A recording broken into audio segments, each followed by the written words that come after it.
Welcome back to On Right Podcast. Here you have Elijah alongside Grant, and today we have a special guest. I'm gonna allow him to go ahead and introduce himself here. Just gonna be a heavy Pistons topic here. You see him rocking the Pistons jersey, so wrapping up summer league. Heading into kind of a downside for the NBA, but a exciting time for us nonetheless. So I'm gonna kind of kick it off to the guest here, and just kind of go ahead and introduce yourself. Yeah, man, I appreciate you boys for having me. Name's Nico. Kind of just tapped in, with the Unbreak podcast. Love what y'all is doing on YouTube. And yeah, we can go from there. Yeah, well, man, we appreciate you coming on as well. Today's topic will just really be around Pistons, summer league. Sometimes people be like, shouldn't be too excited about what you see in summer league, because it's summer league, might have some DoorDash drivers out there, some janitors out there here and there. But I feel like when you at the stage that our team, the Pistons, are at, there's definitely some things you can take, like some positives and some things that, some really good things that happened in this past summer league to build on, especially with the team being so young. Half our roster was in the summer league. So, but Nico, yeah, I'll kick it to you to kind of start off first, man. So, got a guy, Jaden Ivey, had a good little start. Unfortunately got injured, but looks like that looks good. But him, Duren, what are your takeaways just from the two rookies that we drafted recently? Let me start with Jaden. First of all, I would like to say that he's a super on brand. Very character guy. Seemed to be a good leader out there for the guys on the summer league roster. His athleticism just kind of jumps off the screen.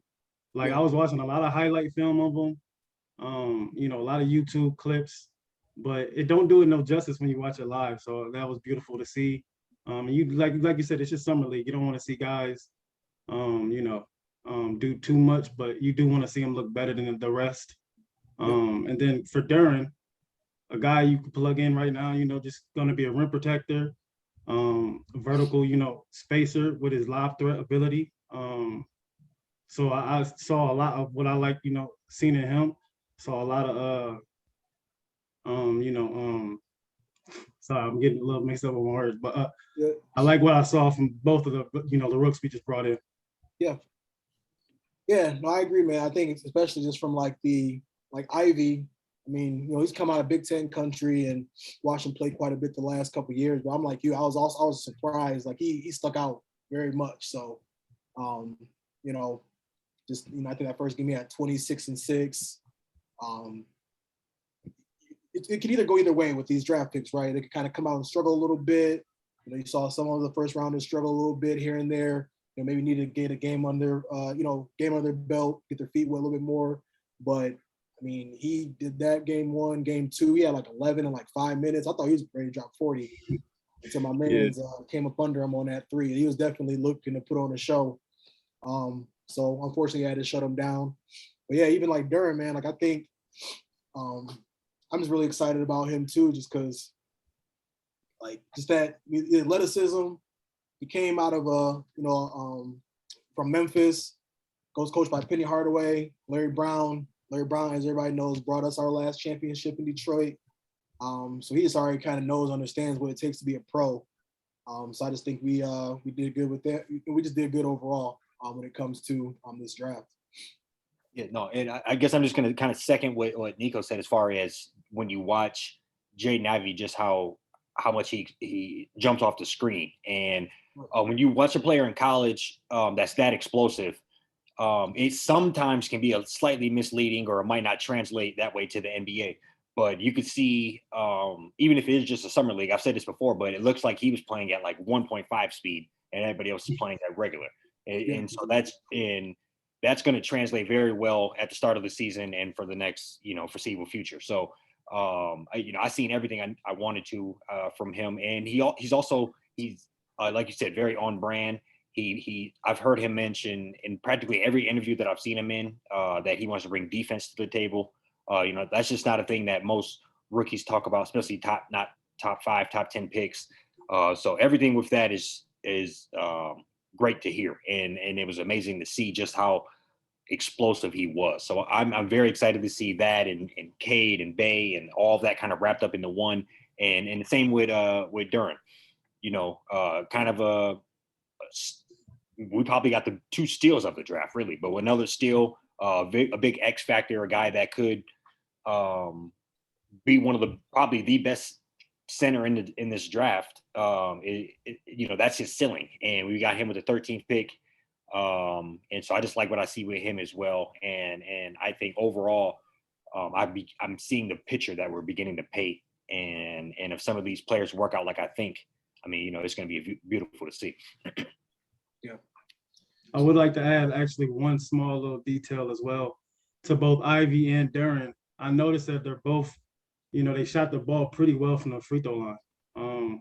I don't think I've seen that talked about enough. Obviously, like we said, it is summer league, but that's a skill that can translate, that confidence at the free throw line. So, they continue to knock those down. That definitely looks good for us. Yeah, I agree with that. Now I would just say overall, man, just with both of them, I've been obviously doing quite a bit of research on them and just trying to just understand more about them. And as soon as I found out that Ivey's granddaddy played for the Lions, his daddy played for I think he played for the 49ers, mom played for the Detroit Shock, coach with Memphis, just the athletic, the gene pool he's coming out of, on top of just how he's come up and just, was able to work with John Morant, real close when his mom was coaching with them. And it just felt like destiny, as soon as I kind of understood, more his background and such, I was like, okay, this would definitely be a fit. I think something important about Detroit too is we're not, one of them major cities like Miami, LA, whatever. So we kind of need guys that want to be here. We need guys that are excited to be here. So as soon as I just kind of, started even reading too, when, he was saying he'd be cool going to Sacramento, but didn't love it, wouldn't work out for him. It only worked out for Orlando and Dust. I mean, you can't beat that, even, that kind of reminded me last year with Cade, he was just so excited, just, be picked by Detroit, showed up with the, pull the buffs out, threw those on, just understood, just the culture already, it seems like. And I just think that's something also to we can kind of hang our hat on, knowing we got guys that, want to be in that building and are looking to build something too. Yeah, no, 100%. And so I just look at the roster as the whole, kind of what we're putting together here. You're hearing, obviously, Cade, his offseason has been, starting with getting snubbed for the rookie of the year, then a slam cover, and then we get one of the more explosive players in the draft. So it's kind of been an interesting summer for him as well. I'm very excited to see him come around for his second year. I think it'll be Bay's third year. You're hearing that, you sent me the article about him going off and, Colorado. Colorado, and, just locked in. Yeah. So I think, it's going to be interesting to see. And I've heard rumors of him, potentially stepping up to another level. And he had a 50-point game last year, one of the best 3-point shooters in the league. That's safe to say that he could come out, and that's what he's shooting for this year. So with all of this cooking, it's an exciting time to be a Pistons fan. And, that next couple of the development of what we have this season could be, pretty pivotal. We kind of joked right before we hopped on about, them getting a lottery pick and who they could nextly get. But, I ultimately think that would kind of really be a disappointment. I think with this type of roster, you could potentially slide to the playoffs or definitely a play-in. So I think those are kind of what I'm looking for if all those players take the next step. I'm not sure what your guys' feelings on that would be, but that's kind of what my expectations would be, is hovering around that play-in. Yeah, I agree with that. I think so. I want to go to your first point, just kind of talking more about Cade. I just want to, kind of get your thoughts, Nico. We talk about Cade and what we think we need to see from him next year, and what that next step looks like. Because he kind of came in averaging 18, 5-5, was averaging 26-6, after the All-Star break, for a little bit of period of time there. They said the only person able to do that was I think LeBron and Jordan, something along those lines. So I mean, what are you expecting from him? What do you think is going to be his next step for next season? It's honestly tough to say, just because the team's so young. So we're gonna see how they want to bring in Ivey and who they want to set next to those two. in the starting lineups and the rotation. So that's one thing I want to really pay attention to, to start the season. But from Cade, I believe, he could be an easy 22 to 24, points per game guy. Give you another 6 rebounds and 5 assists. But I think the biggest quality you'll see out of him this year is probably his leadership. I think you've got a lot of guys who just want to win, and it starts with Cade. So you might see games where he'll defer to a Sadiq or to Ivy or to anybody else, but you'll see, some games where he'll be like, okay, I got to take over. Mm-hmm. And I think you're gonna, it's gonna obviously mix up his numbers a little bit, but I think overall you can see, a guy that you can give you 25, 5 and 5. So, that's my expectations of Cade going into this season. I agree with that. Yeah, I know me and Eli kind of talk about like a comparison for him. I know it's kind of easy for, trying to figure out who people kind of remind you of and such when it comes to their game. I see like a lot of decent amount like Luka in them, just really able to do everything very well. So I'm just it'd be interesting to see, if he does touch that, 20 to 25 point per game, or if he maybe closer to like 8 or 9 assists, closer, maybe more rebounding side of things. So yeah, we'll just have to see what kind of comes from that. And I know Eli, you'd also kind of talk about too, just the team as a whole, kind of starting to build this thing up and seeing about, what kind of run we could potentially make next year. Wanted to kind of dive in just more of the roster as a whole. We got some guys on there that need to kind of prove themselves. Killian Hayes, I'm still, I feel like I haven't given up on him quite yet. Just because I think would you say Eli's younger than Ivey, right? He's basically like the same age as Ivey.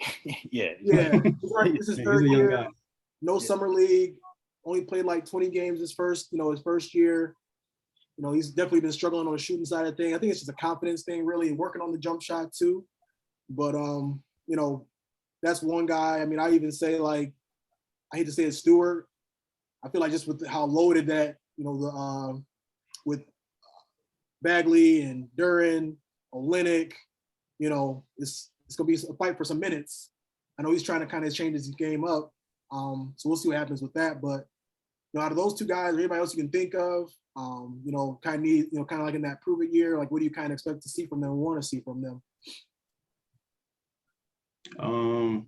Proving wise, I think you hit the nail on the head with Killian. I'm another guy who is, not giving up on him yet.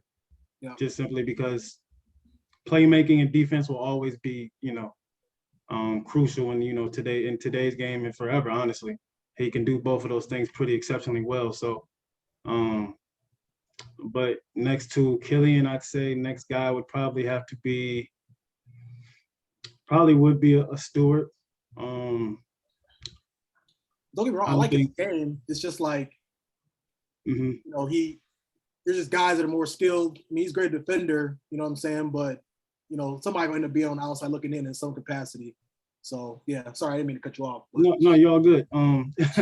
Yeah, Stewart, just because, he's got to prove he can shoot in the league, to get his minutes. Like you said, he is undersized, so it's going to be tough to see a lot of center minutes.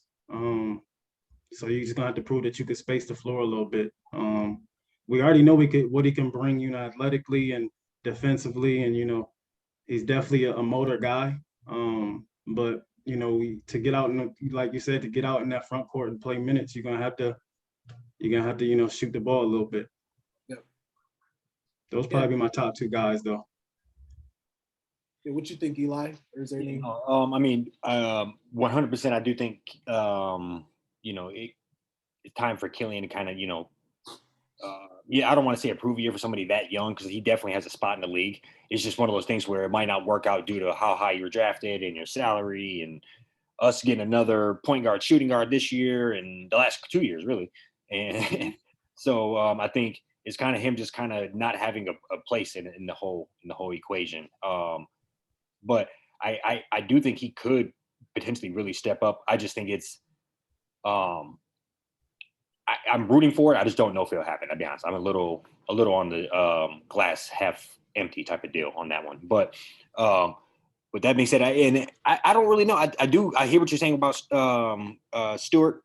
as far as him also kind of getting lost in the sauce and not really having a real role potentially, especially playing how good Duren is. If Duren starts soaking up a lot of those minutes, I mean, I don't know, he's going to be forced to really, like you said, learn to shoot, spread the floor. Otherwise, he's just not going to have a role out there because Bagley, we just gave a big bag, and he when he was really hitting, I've joked multiple times about this, but I've seen more Bagley highlights since he's been on the Pistons than I had in 3 or 4 years at the Kings. So I think, he's really found a revival, and him and Cade played well together. So I do kind of think Stewart is in that weird spot as well. So I think I hate to agree on both halves, but I think Stewart's kind of, if he just is an all-star defensively, or unless Duren kind of doesn't come on like we think he will, I think he'll probably be on the chopping block as well.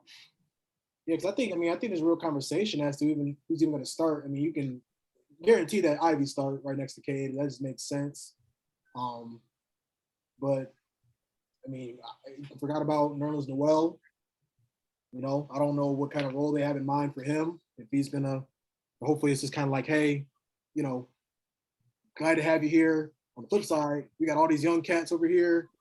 Like, I hope he's cool just kind of being a mentor, you know what I'm saying? Just trying to kind of, come in, play some key minutes here and there. It's crazy. That, probably only like 26. That's what's nuts about it. Cause I mean, he got drafted, like 2013, 20? Yeah, he's probably a little older than that, but he ain't very old at all. It's just kind of funny that. Yeah, like it's, I mean, he a vet. He ain't even close to 30 yet. So that's what kind of makes it kind of nuts to think about. And then Killian, he's in a weird spot. Like, you never heard of a 6 man that just comes in and passes. You know what I'm saying? Like usually, and I don't know if he'll, Alec Burks could be the 6 man. Maybe they can kind of come in, same time, kind of run that second group. But it's tough. I forgot we had Burks. Yeah, so I think, I kind of like. I've seen Burks. He was in New York doing his thing. I've always been a fan of him. Never understood why he jumped around so much. It's like he was just like a solid player, but I guess the NBA's kind of looked at him as like a nice little throw-in trade piece. He's played for quite a few teams, but I think he'll be a nice little shot in the arm off the bench. But we'll see. So I think I do think Killian's gonna take a huge step. I don't see Isaiah Stewart getting threes off. I don't know. I just can't see. I see he's doing it, in summer league, kind of like hunting the shots. That's a different ball game, obviously, being summer league. But I just got to see, I want to see him on the post game, see what that kind of looks like here and there. I know we see him catch lobs and stuff, but I always, him being more of like a defense first kind of guy, could potentially have him on the outside looking in. So he'll begin to run into this where, like, if we are competitive, and then we don't have time for you to develop on court. We don't have time for we can't really afford for you to be 0 for 5 on the game today, because we would rather Jaden Ivey get these shots up, or Cade get these shots up, or Bay. And so if we're competitive, then we don't have time for you to develop in season, in game at least. So that's going to work against him versus the last couple of years where maybe you could, they'll see what you got more or less, because we weren't winning money games. So right. Because I'll say right now, I mean, he's probably like the 7th or 8th person I'd like to see shooting a 3 on that roster right now. Just being honest, and I like that he's been working on it, and to have the opportunity in training camp and, to preseason to, earn his keep. And I don't know, they may have he might be a starter, as far as they're concerned, just because this could be his 3rd year in the league. He was first team, all rookie team, played pretty well last year. We could be totally wrong. I'm just kind of looking at based off of who we brought in and what they can do compared to what he can do. I mean, I do think there's a lot of, sorry if I'm talking, I do think there's a lot of question marks in the front court. It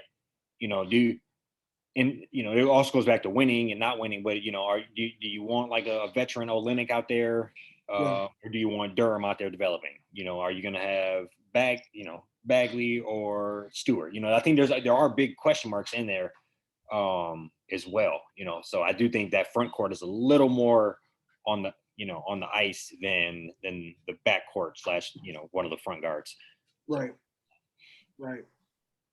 Yeah. So I think all in all, I mean, just for this rebuild is how it's went. And that's how I was, that's gonna kind of just be the next topic I want to kind of jump into. And I'm obviously biased. I'm a Detroit fan. It's probably one of the best rebuilds I've seen so far. Obviously, we got a lot to go. Got a lot, by just how we were able to get up off Blake Griffin's contract. We just, we got up off of Jeremy Grant. That just needed to happen. Like this game, it just needed to happen. I just didn't think he had a fit going forward. And I love how we was just, we just was just taking everything from the Knicks. Like whatever they wanted to give us just to get little old Jalen Brunson. I'm just glad that we was there, just taking anything they wanted to give us. So yeah, Nico, I guess my other question for you now is how have you felt about the rebuild so far? I don't think I haven't really seen anything all that wrong with it. So this might not be the greatest question, but I just want to kind of see what your thoughts are and how you've seen it just for like the last 5 to 6 years. Yeah, you already kind of touched on it a little bit. We're able to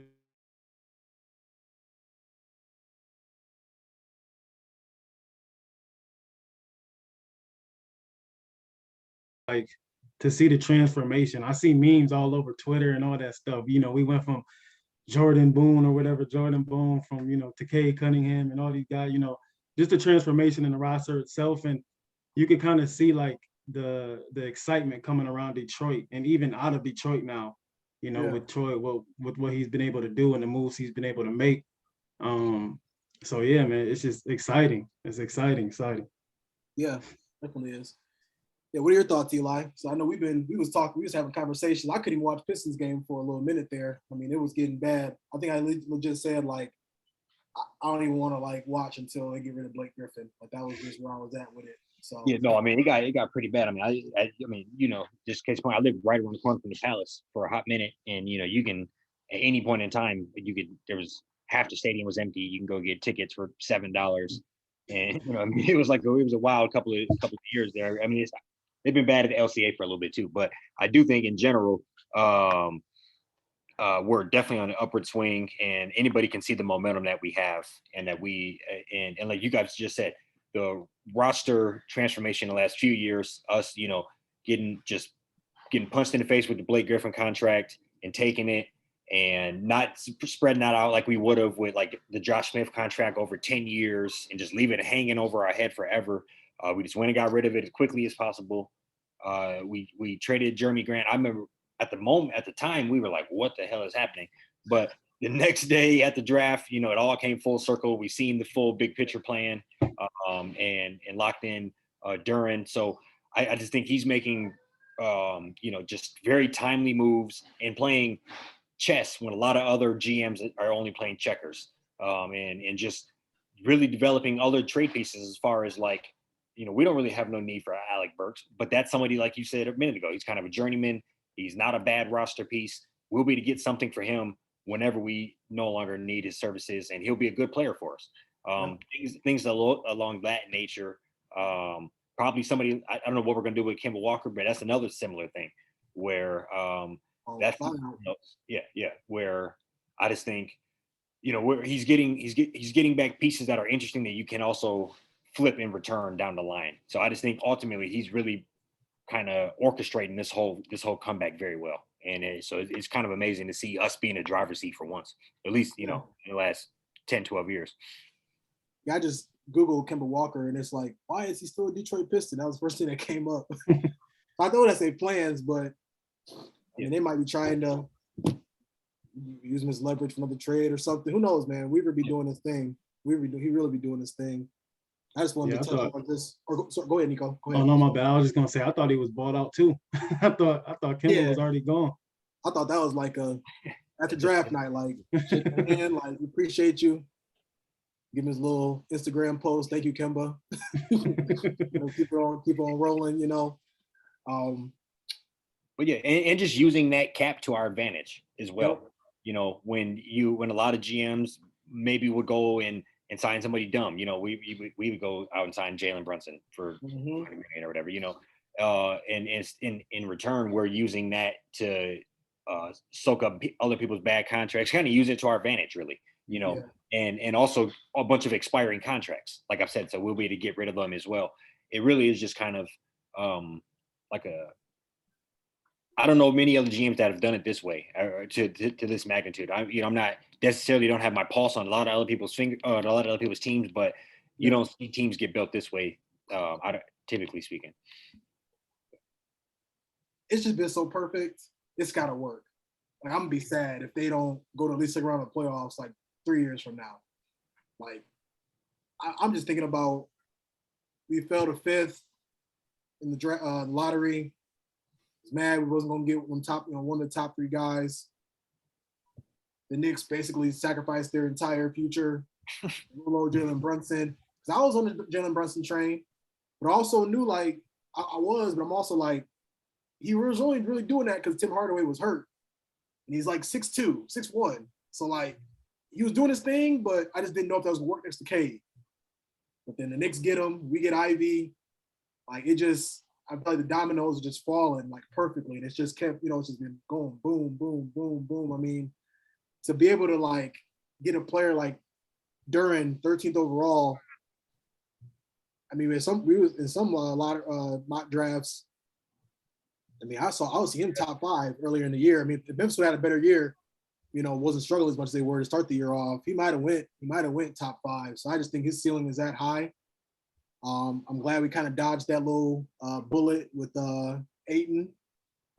Nico, you'll have to ask Cam and John how I feel about DeAndre Ayton. But I feel like we got somebody Ayton type player 3 or 4 years younger that's not addicted to video games. Yeah. I would say I am kind of I was kind of on the Ayton train just because of what he's able to do right now. Like, Duren, I'm super excited to have him, but, I'm trying to adjust, my expectations, for this is more of a future move, down the line, 3, 4, 5 years down, where is Duren at? So Aiden would have been able to come in and give you 20 right away. That's why I was kind of on the train a little bit, but I'm definitely with the Duren. You know what I'm saying? That move was crazy. Yeah. Yes. I mean, I think we might kind of sacrifice a few wins here and there, just being so young. But I'm all for just the development. We got guys that want to be here. That they can contribute right away. Gonna have to contribute right away. For us to, I just want us to be able to at least get 38 to 40 wins. I'm kind of going into, what else I wanted, we want to talk about today. Win totals. I already told people, Nico, I think I told you too already. If we make the playoffs, I'm cutting my beard. And I ain't cut my beard off since live on the podcast. I'm not lying. Live on the pod. Yeah, you got to do that. I'm not lying. I'll tweet it out after we get off of here, and I'll pin it. I'll pin it to the top of my profile. So if it happens, everybody gonna be able to see it.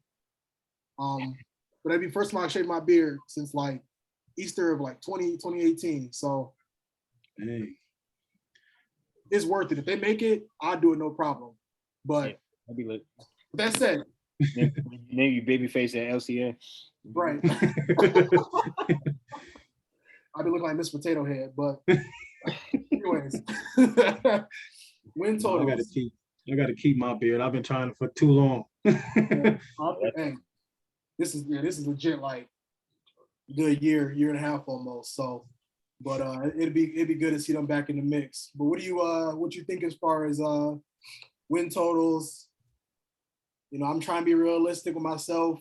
Might only be like 35. Maybe that's like kind of like the numbers. I'm like, okay, like that we could be flirting with the play-in at 35 wins, 37 wins, maybe. The East is pretty tough.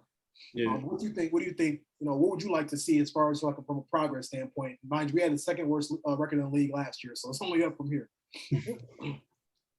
Yeah, I think we had 23 wins last year, so definitely need to see some improvement. Want to get out of the 20s. I think floor would be 30 wins. Ceiling would be anywhere from 38 to 42. Yep. That's me trying to be real, give, real expectations. Gonna be a lot of growing pains, a lot of back-to-back losses, nights where, the rookies just don't, know how to finagle that yet. But I think, if everything clicked right, you could get a high 30, win total. Yeah. Yeah, no, that's kind of where I am. I would kind of I just looked. Well, first of all, I just looked, and last year you needed 43 wins to get in to play in. East is tough. Yeah. East is tough. So I was about to say I don't even think it's play in and playoff for me. I just think just seeing real results. yeah. So I would want to put that probably. I would definitely in the upper 30s. I'm gonna shoot at like 37. Like, I think that's like a sweet spot number for me. That's like bordering where if you're going to hit that total, you'll probably be. We're thinking we can make the playoffs come. When it's like early April. We'll still be pretty excited thinking if we get hot or something. So that's just where I want. Where the team is still in it and the fan base is in it, and we have some good basketball to watch. We're competitive. We're beating teams that we ain't got no business beating from time to time. We're maybe losing some teams we ain't got no business losing to from time to time because we're young.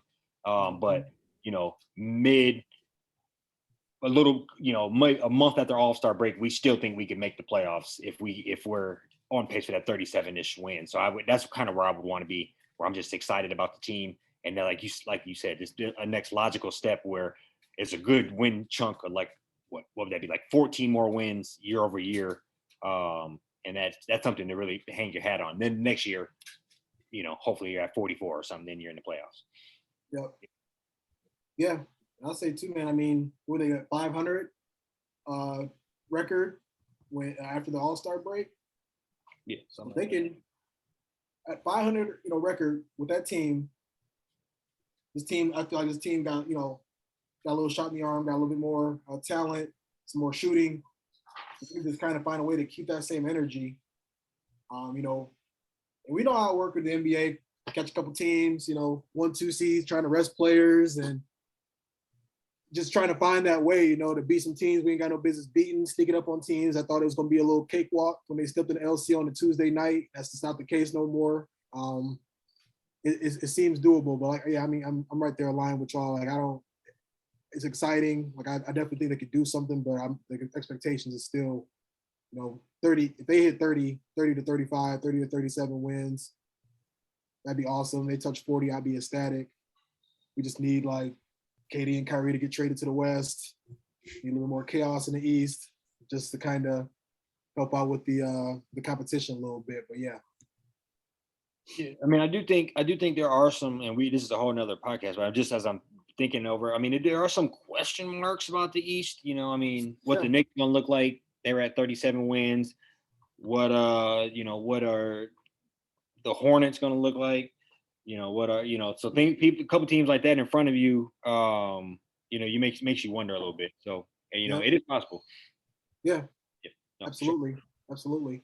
And one little nugget I just want to throw in there before we start to kind of wrap things up, Kevin Knox. We might be waiting, bro. We might be that spot where they come revive their career. New York had him sitting on the bench. My man was like shooting like 35, 36% from three. He'd been in the league like 3-4 years. I mean, you can't beat that. So I just think we might have us a more athletic version of Duncan Robinson on our hands. We got him for legit. Like, I mean, this is like one of them, like, this is like do or die for him. 2-year, like $5-6 million, So that's somebody just to keep an eye out on. I think they will kind of have him 9th, 10th man coming in, just letting that thing go, be open. So that's another weapon for the ball too. My bad. Good. I did actually almost think to mention Kevin Knox when we were talking about prove it guys, just because he's on the ultimate prove it deal. You know what I'm saying? It's it's either you have a good year or you don't. But like I said, I'm still trying to see what the rotation is going to be like for him, if he's going to get any minutes to prove himself or this and that. So hopefully he does. Yeah, I forgot about him too. He just jumped into my mind, so I felt it was necessary to just share, because I do feel like I watched some of his highlights, and he had a couple games with New York, 27-15, scored like 20 something in one half. So he definitely got that. Can get hot. I think that's something we can definitely use. Can't have enough shooting in the league. So yeah. That being said, man, Nico, we wanted to. I don't know if anybody had anything else. If not, Nico, just want to give you the floor to kind of talk about the music a little bit and how that's going. Might have a couple questions for you here and there, but I'll give you the floor, man. Yeah, man. So what do you want me to start with? I guess how I started doing it, or is this how you started doing it? where your music can be found at, all the above. Yeah. Anything you feel like you wanna share, man. Yeah, well, so I started like writing when I was kind of young, but I didn't start making actual music and writing songs till about 17 when my dad got sick. So, what I'm saying? It was just my way to, kind of put, my thoughts and, my feelings into a certain direction instead of, going to, a therapist or anything like that.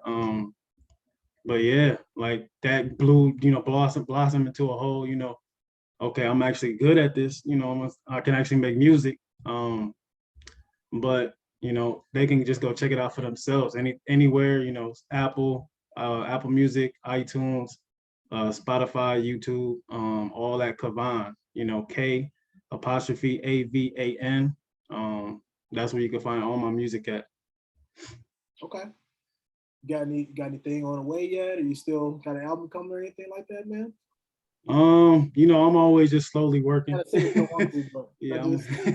they want y'all want the exclusive, huh? I got you. No, I'm just always working.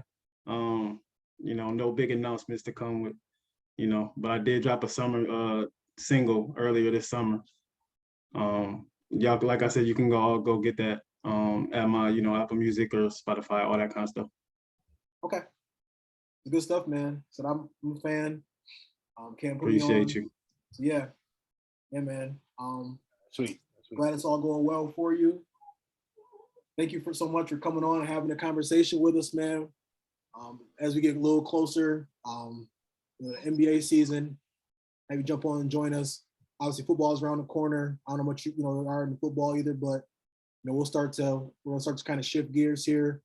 Talk about Michigan football. Talk about the Lions. They got Hard Knocks coming up. So, yeah, I'll shoot you a text, see if you're interested in coming back on, and love to have you back on if you want to come back on, man. So we appreciate you. Yes, sir.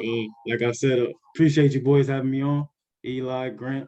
Love the work y'all doing. Like I said, I'm on y'all YouTube and all that. So tapped in. Definitely love what y'all doing. Definitely, love where Detroit sports are going.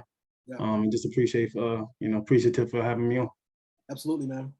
Thank you, sir. And then till next time. We'll be back on.